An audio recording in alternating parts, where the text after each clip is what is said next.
So like I said, today's opportunities and content, we're at the assumption that everyone has their Facebook pages, and now it's kind of what next? What do I actually say? And how do I begin to use my Facebook page? Um, so what to expect from today? We're going to be going through this agenda, which says the word content quite a bit. The first question is how often do I post? Then there's ideas for content. What things should I say? Then there's where can I find content? Um, then there's effective content, just ways to make your content more, I mean, to tidy it up, to make it more effective so that it's more eye-catching and more to the point. Planning content and then reviewing content. So all of that will become clear as we go through. So the first question is how often should I post? And a lot of people ask this. They say, do we need to post every day? Do we need to post every 2 days? I think for you that for a page that is up to 100 or 200 followers, um, that just moving the thumbnail videos there, that once or twice a week is absolutely more than enough.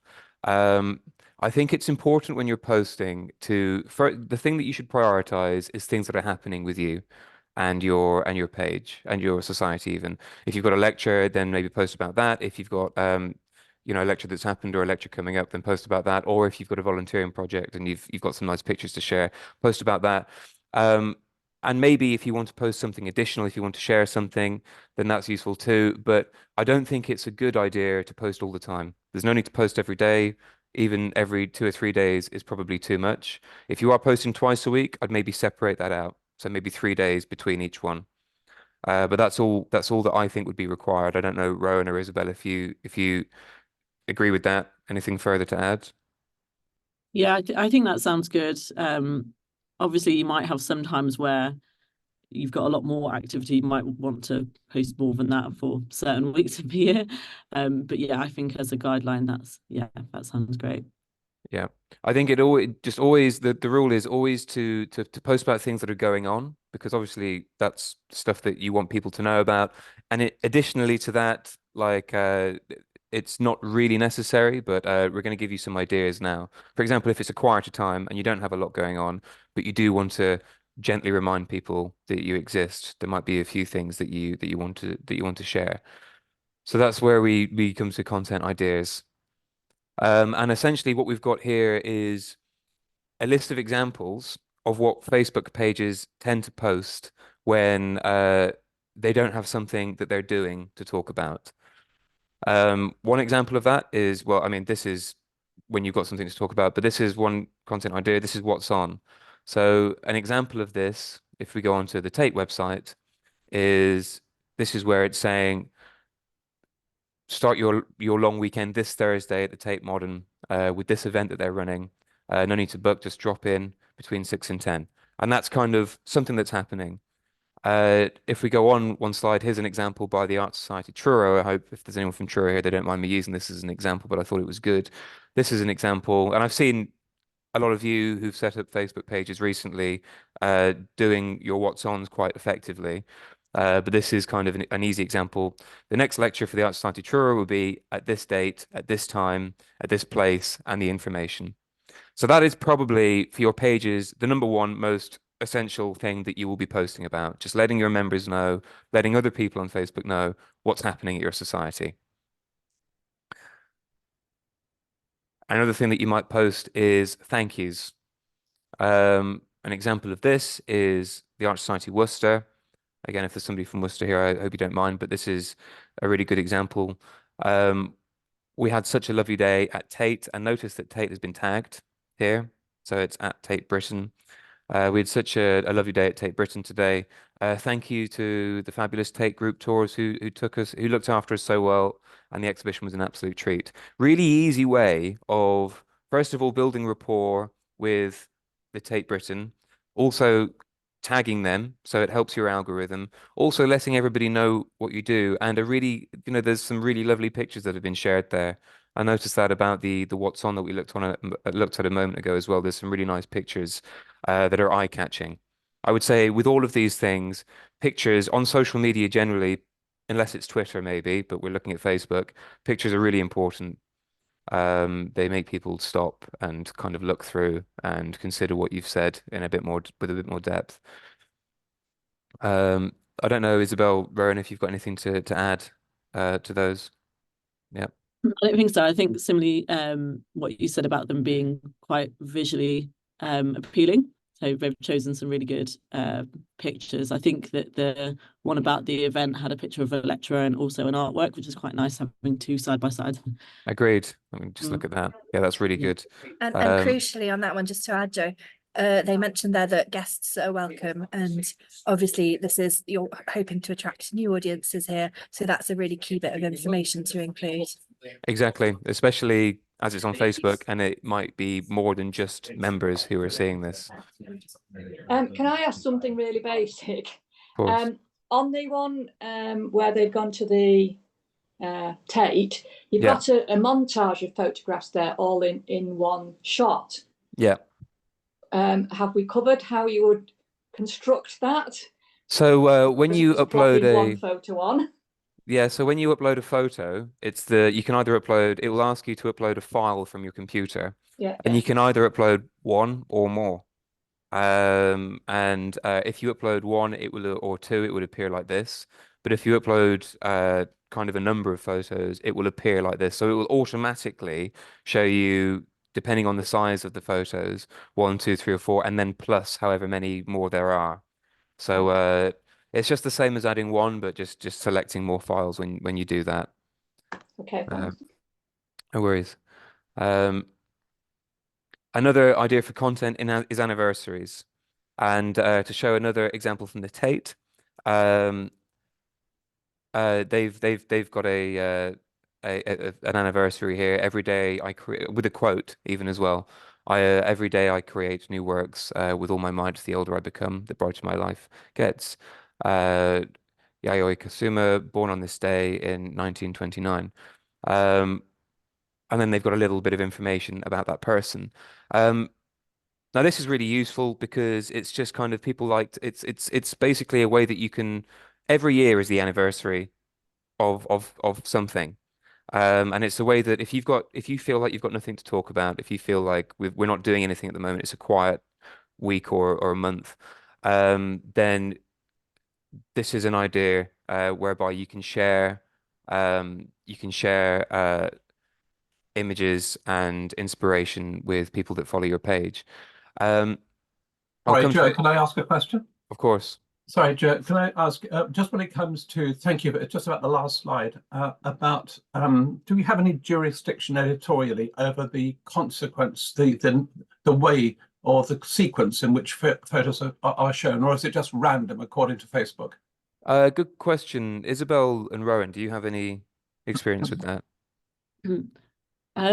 I think it's just randomized, but you might be able to play around with like numbering your photos in a certain order. Yeah, to see if that affects it. But to be honest, I'm not entirely sure. I think it's randomized. I think it might be the order that you upload them. So the first one you upload will become the last one in the series, I think.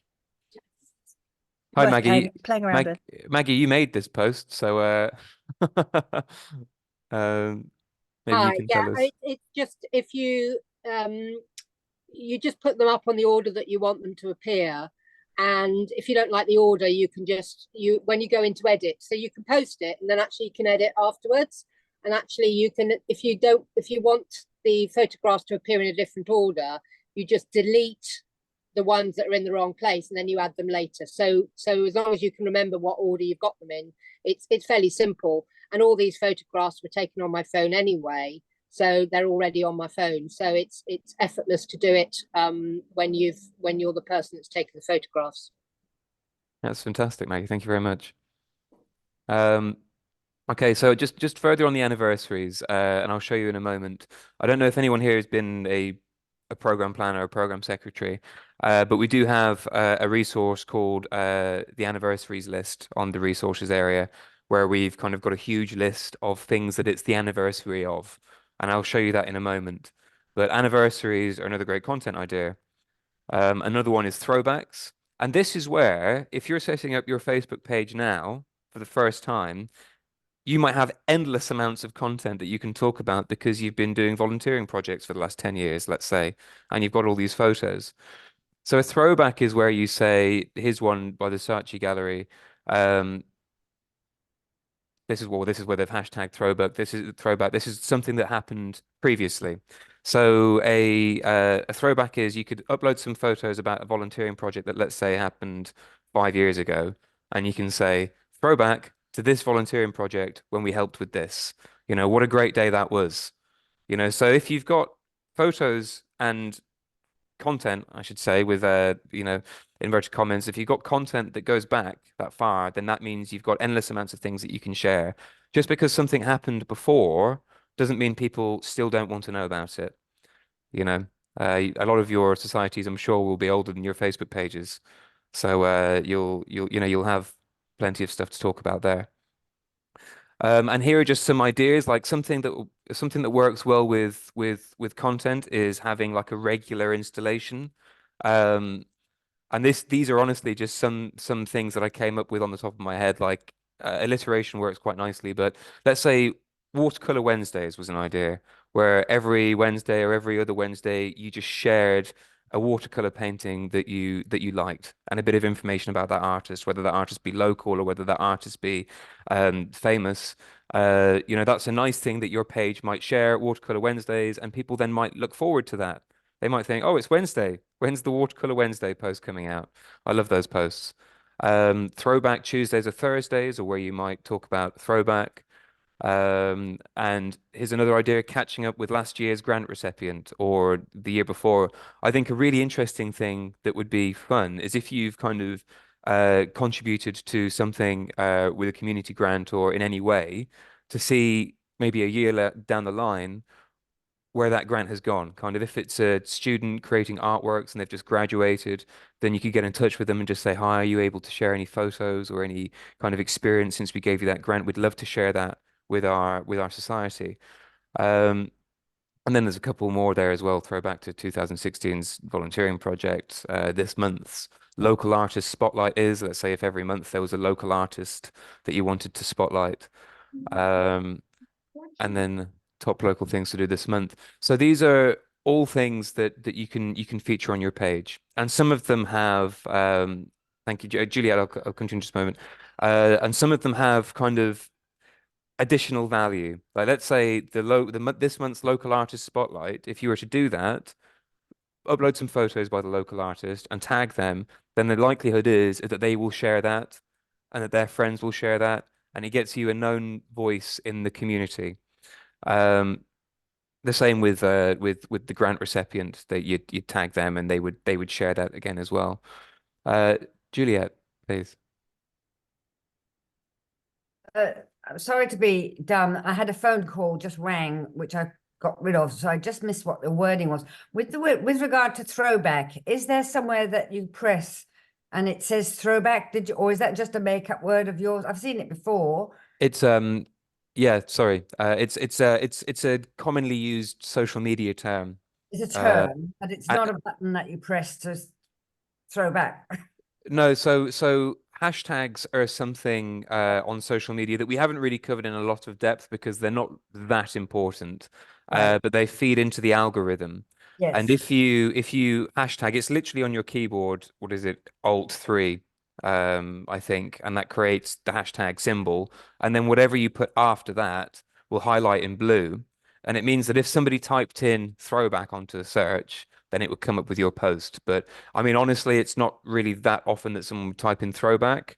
It's a way that people also use to kind of highlight a word in a post. So the fact that this is blue just makes it stand out. You know, it's unlikely that someone is going to be on Facebook looking for throwbacks.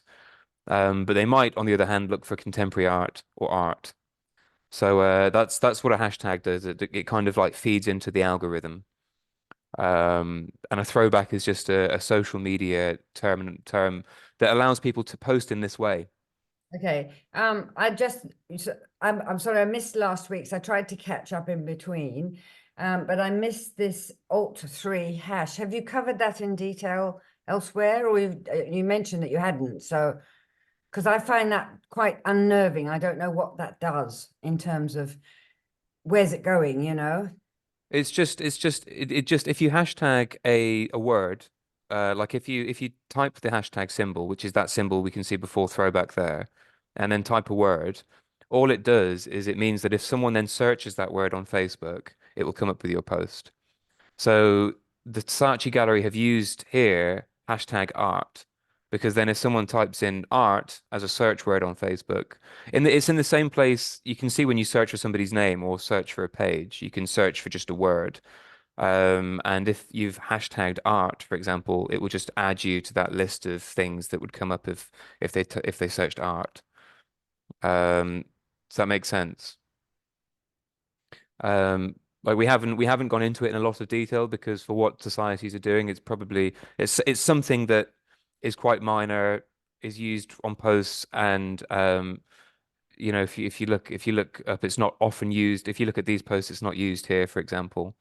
So it's something that when social media started, maybe 10, 12 years ago, it was a big deal, not so much anymore, which is why we haven't covered it specifically. Um, Susie, please. I was just thinking that you could do hashtag lecture. Yep. Because you're advertising the lecture. Somebody's looking for, or Dorset lecture or something like that. Or where Exactly. you happen to live. Yeah. Exactly. If I was mentioning Dorset, I'd probably do hashtag Dorset and then hashtag lecture because there's more likely that someone's going to type in Dorset or lecture than Dorset lecture. But that's a really good point. Good idea.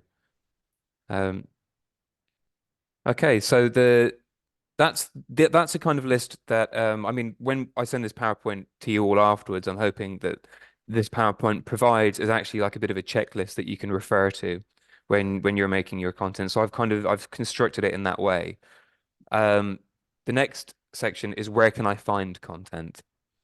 And I think the first thing that I always do if I'm doing something on social media, if I've got a page, if I'm doing something, is I look at what others are doing. So I think the first port of call, if you're thinking, what should I post? How should I word my post? Let's say, then places like the Tate, they post a lot, you know, 1 or 2 times a day because they've got 1.2 million, 1.3 million followers. You know, so they want to stay constantly in people's frame of mind or on people's pages and in their algorithms. So they post constantly. You don't need to do that. But what that does mean is that there is loads of inspiration for you. You can look at the way they've structured their post. Like if you'll notice here, something that was also on on the anniversary post that they had is they started with a quote. That's evidently something that they do quite often. They start with a quote because people like quotes. It draws people in. And it lets you kind of start to think about that artist on a deeper level, and then it has some information about them. So that's just something that I've just noticed just now, that if I was writing a post, I might start with, if I was writing a post to do with an artist, I might start with a quote from that artist before then doing some information.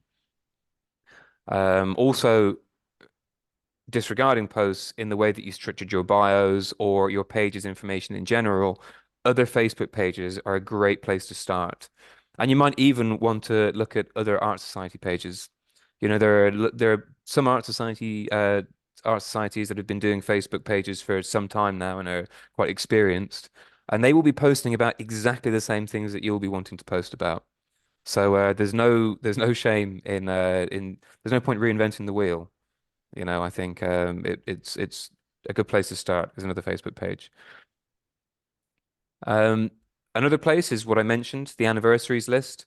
And this is what we have on the resources page. This is just a screenshot. And I'll send out a link as part of this PowerPoint to the anniversaries list. It's available to anyone who has access to the resources area, which is every committee member. And it's what I remember when I started at the Art Society as a temp back in 2018. One of the things that I had to do was, which I very much enjoyed doing, was populating the anniversaries list because it was like a crash course in history of art. It was fantastic. But it means that there's loads of inspiration there. Like anniversaries list, there's one for this year as well, but this is just 2025 to 2028. You can see that it's the 400th anniversary of Orlando Gibbon's death in 1625. So if you wanted to, you could put something there. It's worth going through this and seeing if any of your lecturers are talking about any of those subjects, or if there's anything local that's happening, because it means that you can tie that in with that. It makes it that much more interesting. So the anniversaries list is a really good place if you want to do if you want inspiration on things like that. Additionally, this is more when it comes to images. There are websites such as I've made some notes at the bottom here. Museums and galleries have information on the artworks that they curate, and often you can also download the images free for public use. So I'm going to have some links to some of these galleries and museums go out with this.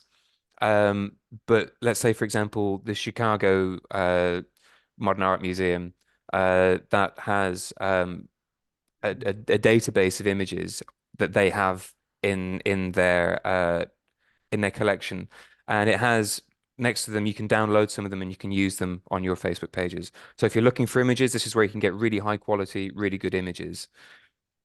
This is just, if I go the next page, this is an example from the British Museum. This is an image that they have in their collection, and then it has information about using this image. And it says here, non-commercial use, you are permitted to use images from the British Museum subject to our terms of use. So if you click on that, it basically has information about whether you're able to download this and then use it on your Facebook page. We've got a couple of hands raised. Susie first, and then Vivian. You're muted at the moment, Susie. I wasn't asking a question. I was just leaning on my arm. Okay, leaning on the virtual hand. Vivian. Oh, sorry, I haven't lowered my hand. Yeah, That's okay, no problem. Vivian. Good morning, Vivian. Morning. With copyright and things, I discovered recently, and it's been confirmed, that if we take just a straightforward image of a gallery in the UK, so like National Gallery, if they haven't done anything to that image, it's just a straightforward image, we can use it without copyright. Okay. There was an article in an arts magazine by Bendel Grosvenor about it, saying that that's actually happened. So if that's of any use, if you'd like me to send you that, I will. But it means that we can take any picture we like off the National Gallery or the Tate website. I don't know about overseas, and I don't know about video. I suspect video probably isn't included. But I'll send you the article, then you can pass it around everyone. That would be much appreciated. Thank you. I know that during lockdown, when copyright became a hot topic because everything went online, it was interesting because copyright law hadn't kind of developed to be able to keep up with that. And because of the way that copyright law was at that time, it was quite restricting for societies doing things online, for anyone doing things online, and for lecturers. And I think in response to that, they've worked really hard to kind of make it easier for everyone. Yeah. So we should now see, from what I've heard, and I've seen it kind of in the news as well, like little bits. I'd love to see that article. Is things like what you've just said. So I'd love to have a read of that, Vivian. That's okay. I'm sorry. It says Jim on there. I know, it's my husband. I still can't change it. I'm Sue. Hi. Hi, Sue. It was just about National Trust images. I've done these for a couple of organisations now. And it was just to say, don't be put off, because you need to sign up for their service. You select the images and they will tell you that each image is about £400. But then if you tell them what you're using it for, such as a visit to their site, you get to use the images for free. But you do have to acknowledge National Trust and put the correct title. But I must admit, I nearly gave up on one of them because it was an NHS group I was looking for images for, and there was no way we were going to pay £400 to put a picture on a newsletter. Not worth it. For Art Society. But I think it's because of their, selling them to film companies and things like that they put absolutely that. Yeah, but it is worth pursuing. Exactly. And as you can see here where it says contact BM Images, which is British Museum Images, they'll have a department, and that department's job will be to just organize and understand the licensing of their images and track that down. And if you were to contact them and say, we're a documentary on BBC or on whatever, we'd like to use this image, then they'll charge more likely than not. But if you say we're an art society and we would just simply want to do this, they might say that's fine if you credit. Yeah. It's mentioned that you're kind of a non-for-profit, all that kind of thing. Yeah. Yeah, so that's right. Thank you. Jane, please. Yeah, do we have to mention anything about the Creative Commons thing if we use that image? It will depend on their terms of use. So where it says here, it will kind of list what you need to do if you use it. Yeah. And also if you contacted them. It's usually just a credit. Okay. As Sue has just said, it's usually just a credit kind of under the image, like you just say this image is sourced from this place or owned by this place, something like that. Yeah, because I've seen some quite clunky wording with regards to that, but yeah, okay. Yeah, or sometimes sometimes you don't have to put it beside the image. You can just put it at the bottom of your newsletter or something like that. These thanks to this place for this image, etc., etc.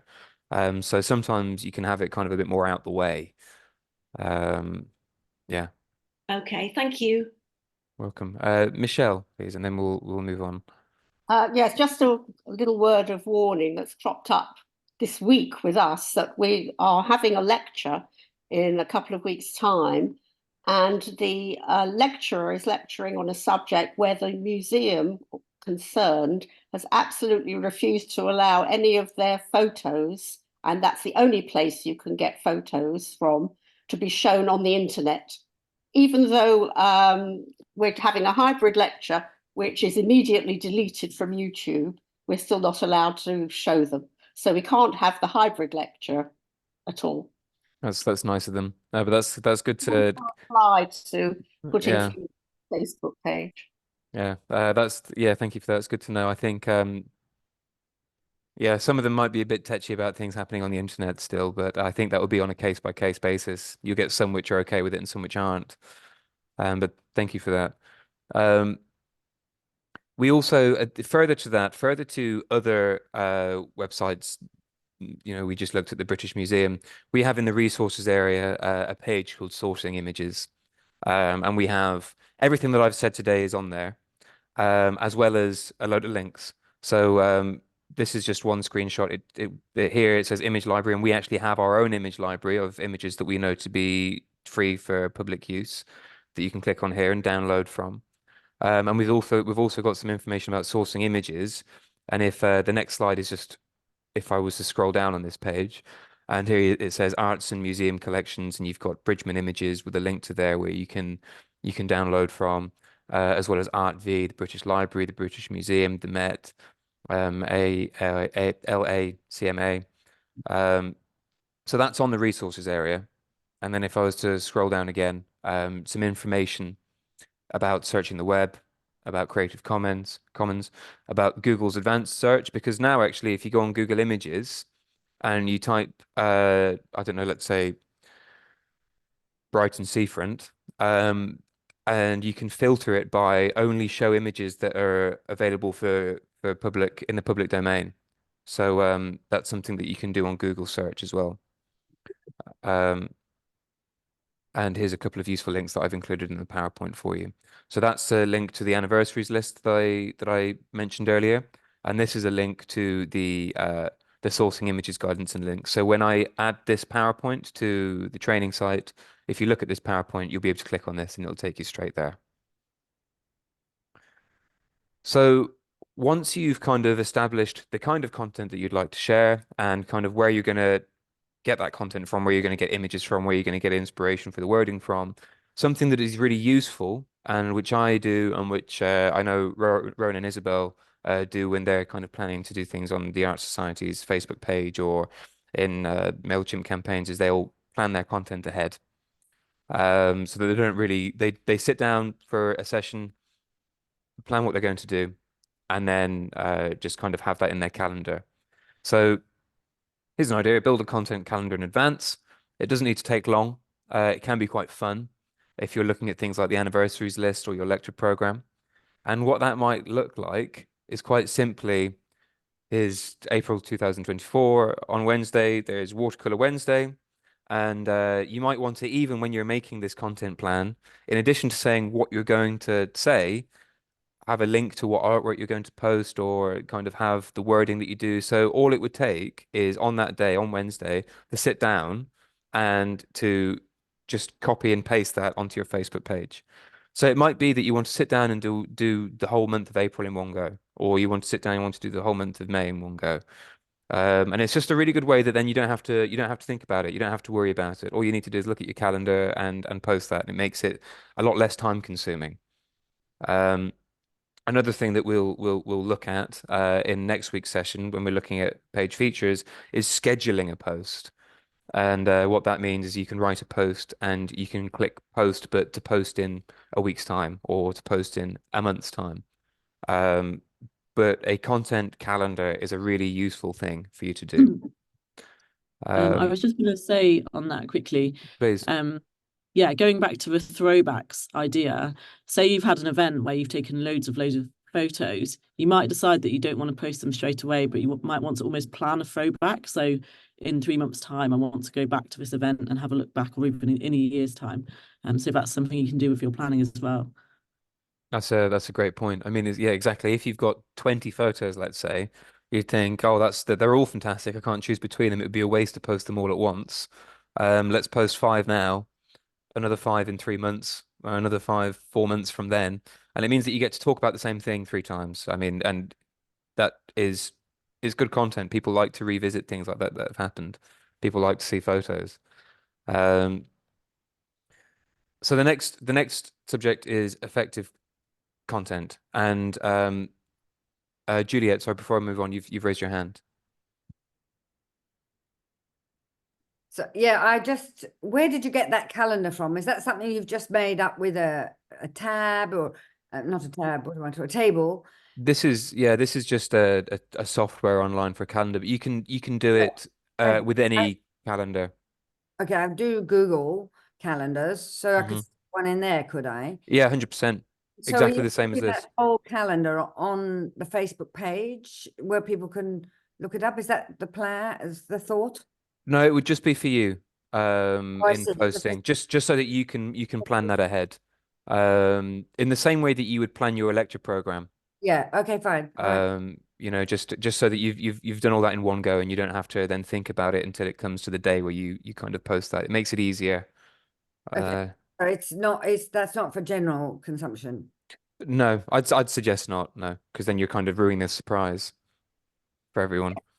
Yes. Okay. Now my hand has gone down, has it? Yeah. I think Google, I think the Zoom put the hand down, said I've talked enough. Oh no. Effective content is something that I wanted to mention as well. And without going into too much detail, I just thought that for every post, it would be useful to look at this checklist. And like I said, I'm making this PowerPoint for everyone here to be able to refer to it. This is each time you post, check this tip list. Ask yourself these questions. First of all, this is before you post it. Can I tag anyone in this? You know, if it's about an artist, if it's about kind of a visit to a museum, if it's working with a grant recipient, can I tag anyone in this? Next one, am I posting at the right time of day? And that means that if you post at 11 a.m., you know, there's more likely that people are going to see it throughout that day and engage with it than if you post at 1 a.m. Are there any hashtags I can use? Like we looked at earlier, you know, if you're going to use hashtags, I'd say ideally 3, 2 or 3 is fine. 4 or 5, absolute max. I'd advise against it. Be succinct. You know, be specific with your hashtags, because otherwise it's not good for the algorithm. It can have an adverse effect. Is the image I've used high quality? And importantly, is it eye-catching? Is it colorful? Is it light? That's the kind of imaging you want to use on Facebook, because that's what people like to see. They don't necessarily, well, they're less likely to look at something that's very dark, that's a low resolution. And by that, I mean, for example, if you were to share a screenshot, it's probably not going to be very good quality. Whereas if you were to share, iPhones are fine now. So as Maggie mentioned earlier, those images were just from her iPhone, and iPhones are very good cameras these days. So you don't have to use any high-tech equipment. It's just make sure that it's not obviously low quality. Is the image that you're using within the public domain? Is it available for me to use? Is the post too wordy? And by that, does it go on too long? You know, people are scrolling, they don't want to sit there for 10 minutes to read a post. I think something that takes 2 minutes max is fine to read. 2 or 3 minutes. So if you can cut things down, then maybe do that. If somebody kind of looks at a post and it's really long, they might not stop. They might just move on. They'll think, I don't have the time to look at that now. I'll come back to it later. And then you kind of missed your chance. And obviously check for any spelling mistakes. So, you know, you don't have to be super strict on yourself with this stuff. It's just questions to ask yourself before you click post. But also don't worry, because if you've posted and you want to change it, it's really easy to edit. You know, if you feel like afterwards you've posted, you've missed some of this, you can go back and you can add them. Juliet, you've got your hand up.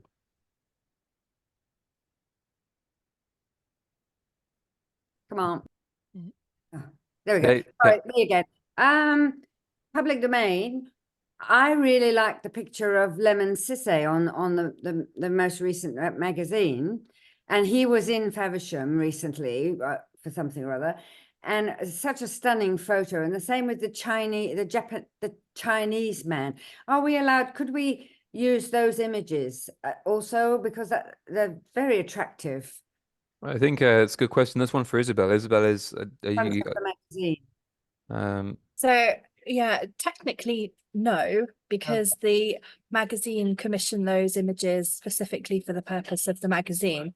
Right. And if you approached them to request permission, they would, although you're an art society, so that's a bit of a different case, but if somebody externally asked for permission, they would probably say no. But because if you're talking about it within the context of the magazine and the interview itself, and you're crediting the art society within your wording, there's a strong likelihood that they would say, yes, you can go ahead and use it. And one way of getting around that is if you look on the Art Society's main page, we've used that image, a couple of images of Lem from the interview. And what you could actually do is share that post. So you're not the original user of the image, you're sharing the Art Society's post, and you could then type your own text to give it context. But that's quite a nifty way of using an image without having to worry about the copyright permissions, but you can still add your own context within the wording. So that would be my approach with that, if you're unsure. Great, thank you very much. Thank you, Isabel. For the next bit, I'm going to just hand over to Rowan. This is about reviewing content, and Maggie, I know that you touched on this actually when we had the first workshop on Zoom. Reviewing your content, Rowan. I don't know what you'd like to say. Yeah, so I just wanted to say that Facebook's got quite a handy feature for actually looking at the content that you've already posted. If you go to your page and go to your professional dashboard, you'll see this menu which has content. And would you mind just going to the next slide, Joe?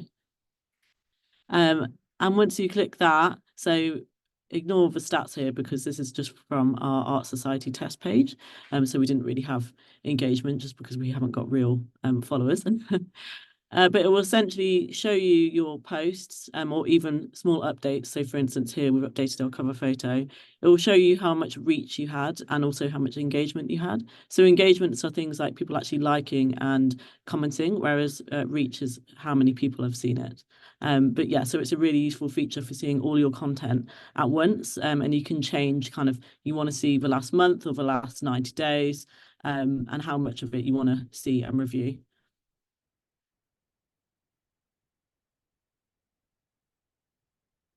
Thank you, Rowan. Sorry, I was on mute there and I didn't realize. Thank you very much. I mean, it's quite straightforward. As you can see, this is a post from Tuesday, the 12th of March. It's just the Art Society test page updated their cover photo with a sunset, so not very exciting. And there's no followers, so I didn't reach anyone.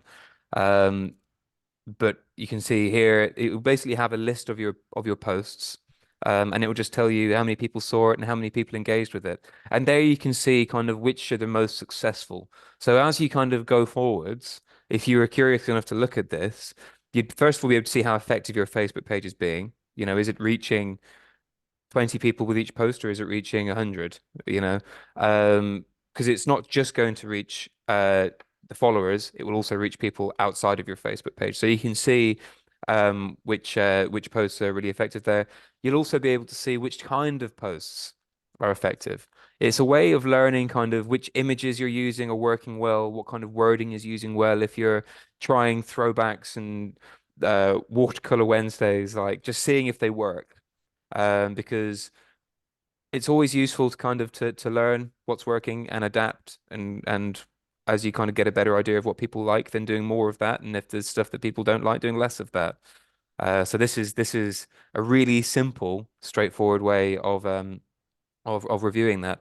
There's a boost post button here that we'll be covering boosting next week. It's a bit complex for talking about in today's session, but we'll be talking about, and that's a way that you can pay a little bit of money to push your post out to lots of people. So again, I'm not going to talk about it too much now, but if you had a post that was doing well, you might want to boost it, because obviously it's a good post, boost it to more people and hopefully get some traffic to your page. Maggie, you've raised your hand. I'm going to ask you first, because I know that you talked a bit about this before. So I don't know if you'd like to expand on that. Sorry, I was just looking for this. I'm on my page now, and I was just looking to see where that content would be. Where would you find that? Yes, there's, on the left-hand side where it says professional dashboard, there should be a menu. I'm on my phone, Yeah, so it might be Oh, yeah. something might that look different probably, won't it, on a phone? I'm yeah. just looking for settings and privacy. I would Yeah. I think that this is something that's only available unless you have an app, or like there's a Pages app for Facebook for phones, and unless you have that, this is something which is available for laptops and desktops. Okay, that's fine. Yeah. Like if you wanted to, if this stuff is all available for phones, but you have to download additional things, it's too much for one app to be able to use. And also, I think as most people on their phones are using it very casually, they wouldn't want to have access to this stuff. It's not what they'd like. So that's why Facebook makes it separate. That's fine. Thank you, Joe. No worries. Nico. Good morning, Nico. The question is, how do you delete posts that are out of date or you no longer see the relevance of them? For instance, I don't want people necessarily to be looking at the fact that I've updated my Art Society test page in your example here. How do you get rid of that? There's when you post, and I'll actually see if I can scroll up to a past image here. When you post, let's say if I was the Tate's page, there's these three dots here. And if you click on that, it comes down with a drop-down menu, and there you'll have the option to edit the post, to delete the post, that kind of thing. So that's how you would do that. I would say that most posts are fine to leave there. There's not really any need to, it works on a timeline frame. So if someone visited your page, they would just see your most recent posts. You can delete a post if you feel like, I don't know, it was a mistake or for whatever reason, but there's no need to delete a post that's out of date, because it's just something that's happened before, and it's good for people to see that you've been doing things. If they were to scroll down and look at kind of what you've been doing over the last the problem is it clags up the system. I mean, it's just like in your personal account thing. If you get lots and lots and lots of posts, which I have got from people you don't know and don't want to know, they're there, and they're in the. I think that's the news feed that you're talking about, and not your page. That's where you see things from other people. That's not on your page. That's the news feed. I realized that, but I was using the parallel to suggest that having too much on the page puts people off. Yeah. I would look at other Facebook pages, like other societies that are using Facebook pages, and also places like the Tate, and just see how they've done it, like kind of what kind of things they're leaving there, what kind of with what kind of frequency and quantity they're doing it. I'd say that's a good place for inspiration on that. Sue. Yeah, I've got the page, and actually we've joined 4 or 5 local residents groups. So I now want to tell them we've got a lecture in a week's time. Do I have to go onto the group page and post something, or does it link from our page? If it's a group, it depends, and we talked about that a little bit in the last session. If it's a group, it depends on the group's settings. So you might be able to just go ahead and post on the group, in which case it would come from your page. Some groups have it so that a page can't post, but a person can post about a page, in which case you'd have to go on as yourself and say, this page is doing this. And some groups have it so that the person that manages the group wants to moderate what's posted on the page, in which case you'd have to, in which case you'd have to message them. You had to ask permission to join. That's right. Why did you want to join? I remember that bit. Okay, I'll see how I get on. Thank you. Yeah, it's one of those things. It depends, and you'll kind of get used to it as you you look at more groups. You tend to find that the groups that are moderated are a bit more specific. Like you'll have kind of I don't know, let's say Dorset Photography Circle will have will moderate it because they don't want just anyone posting things on there. Whereas the ones that are less specific, like What's On Southwest, they will be less likely to moderate because they just want people to fill it full of things that are going on.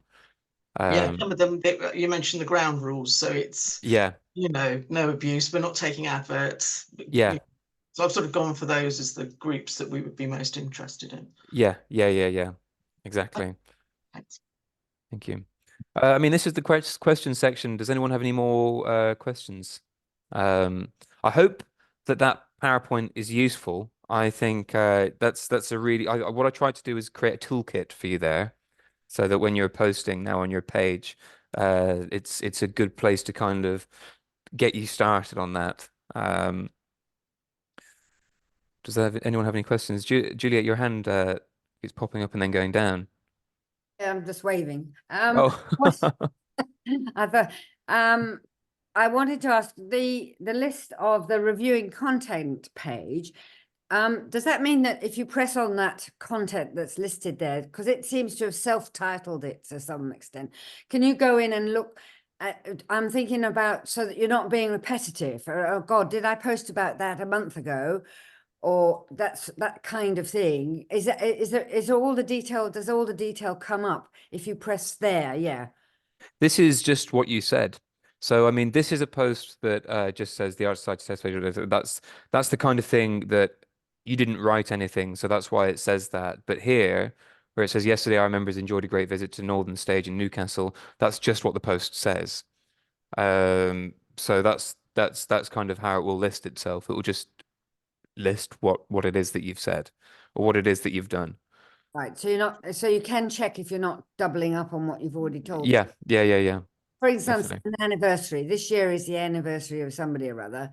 You know, you don't want to keep saying it 3 months down the track again, for example. Exactly. Yeah. You can do that here. And again, if you were to do a content plan, like if you were to sit down and do a calendar, then you could avoid that happening in advance. Okay. David. You're muted at the moment, David. There we are. Unmuted. So I repeat the fact I thought it's been a really good morning. Thank you so much for this. I'm just interested. I'm very interested in Vox Pops and getting immediate reaction to, say, a lecture or something like that in terms of content.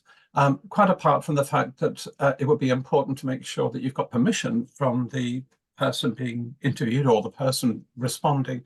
Is there anything I should be aware of, or we should be aware of, in terms of downloading, say, off an iPhone camera, a movie onto our content page? Anything we should be aware of? I want to keep it as democratic as I can, not top down, but from bottom up as much as possible. And that's one way that I imagine we might do it.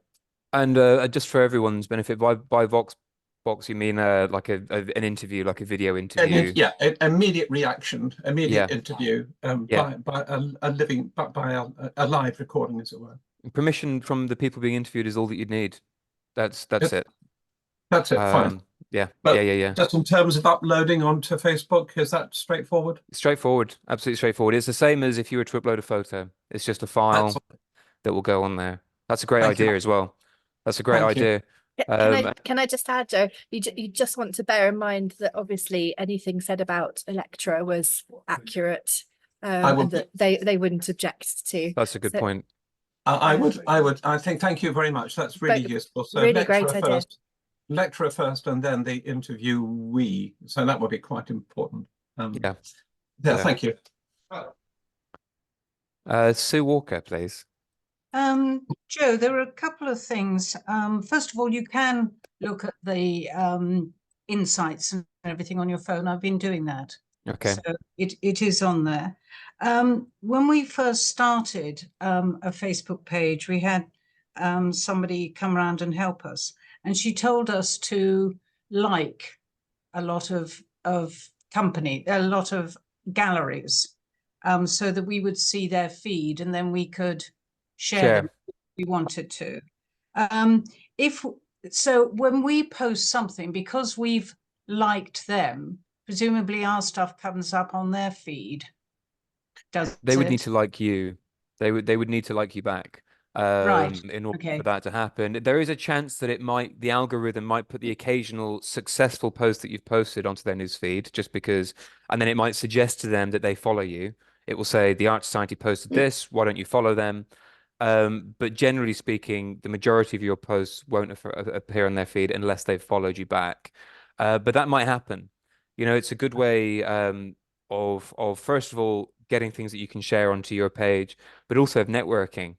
If you follow each other, if you like each other, it basically shows these other organizations what it is that you're doing, and it shows that you're showing an interest in them. And there's a big community aspect with Facebook where it's like we help, you help us, we help you kind of feeling. So a lot of the time you'll find that some of them do follow you back.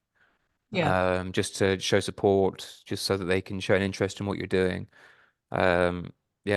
That's a good idea. It's a good thing. I have to say also, we love West Truro because we obviously have liked each other and they do some brilliant posts. So I'm sharing those. Fantastic. That's excellent. Exactly.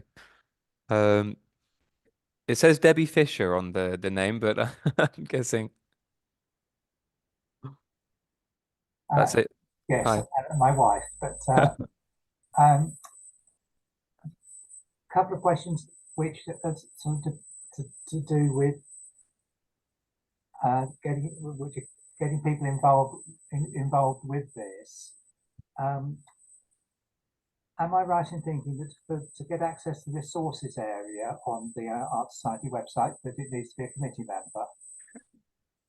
It does, but we can make, if you email us, we can organize somebody to have a profile that is, if they're helping with something on the committee but not formally a committee member, we can get them access. People who are happy to help with actually running the Facebook page, but the idea of being on the committee is a horror.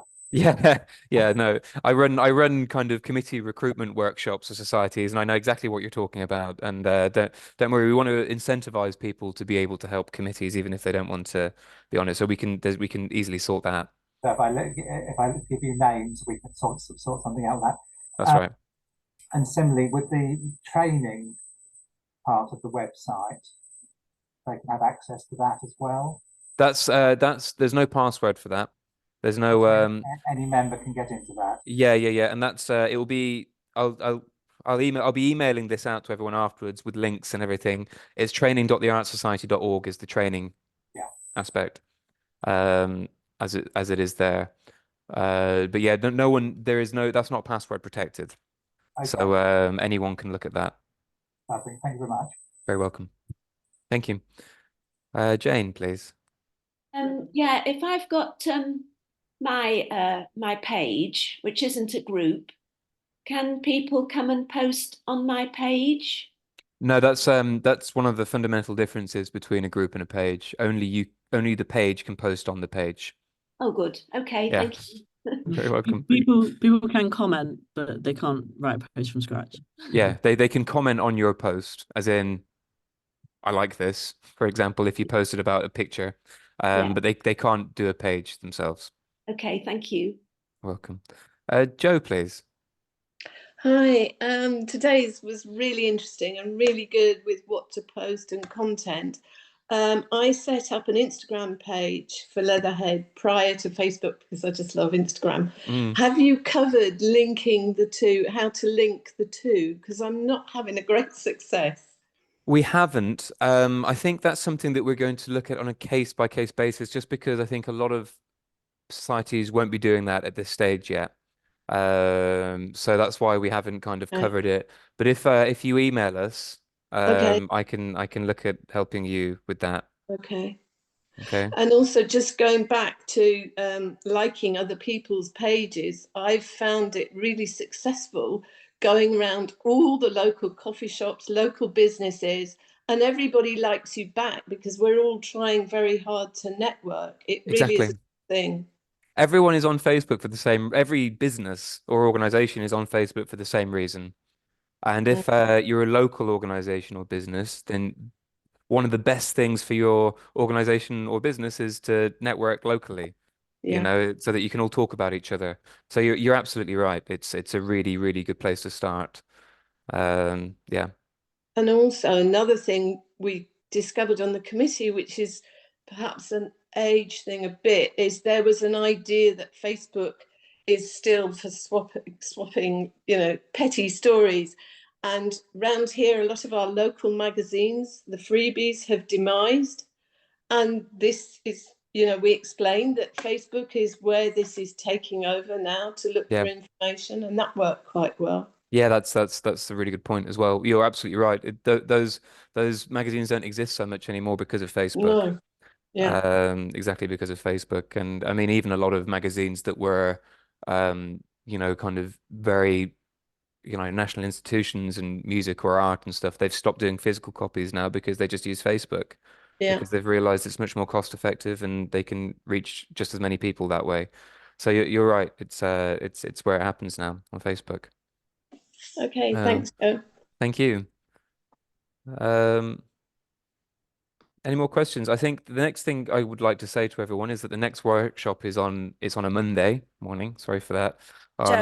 Joe, just to say, someone, Kathy in the chat has a question. Oh, sorry, I didn't see that. Thank you, Isabel. Yes, Kathy, you may. Yeah, for some reason the hand, I'm clicking on it and it's not turning yellow. Interesting. I don't know why, but I won't go into that. I'll just go later why that won't work. Going back to an earlier topic, talking about the local artist spotlight, you did say, if I heard correctly, that you don't necessarily have to get in touch with a local artist to seek permission beforehand and to tag them. Is that a bit impolite, or what would be the most productive way of approaching the local artist spotlight idea? I would say you'll get more value out of it if you get in touch with them. The chances are it's highly probable that they will be delighted that you want to do that, and they would like to help you with anything. So if you wanted to kind of have a few words to quote from them, or wanted them to talk briefly about the painting or whatever medium it is that they cover, you know, yeah. I'm sure if you posted and didn't mention it to them, they'd wake up one morning, see it on their Facebook and think that's a nice surprise. But, you know, they would have wished that you'd have got in touch with them so that they could maybe have given you, you know, a better quality image, or given you a few words to say or something like that. So, yeah, I'd recommend getting in touch with them. Thank you. Thank you. Michael, please.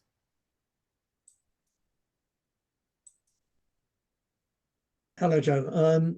Just a question about the future. Are you going to be covering events?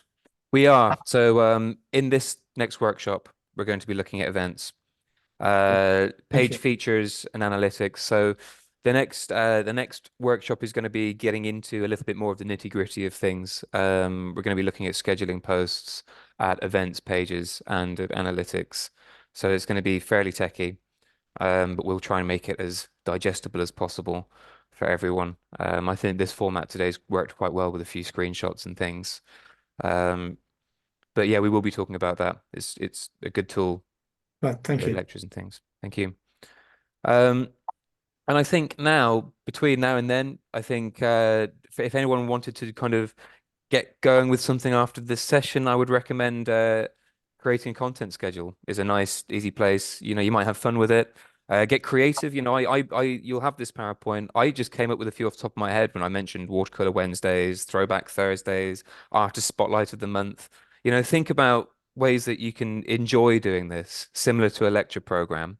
Creative ways that you can interact with your community, and things that you can do together.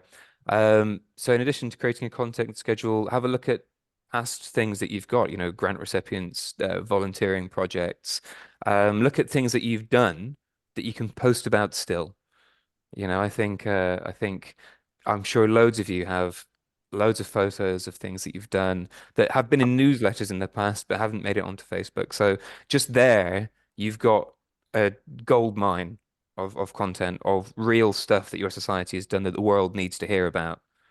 So so that's what I'd begin with. And I think with that, I'll close the session. Is everyone happy? Thank you very much. Thank you. Thank you. And I'll say you will all be receiving an email shortly with the links and everything. And I'll see you next time. Any questions, let me know. My email is joseph@theartsociety.org. Thank you. Bye, everyone. Bye. Have a good day.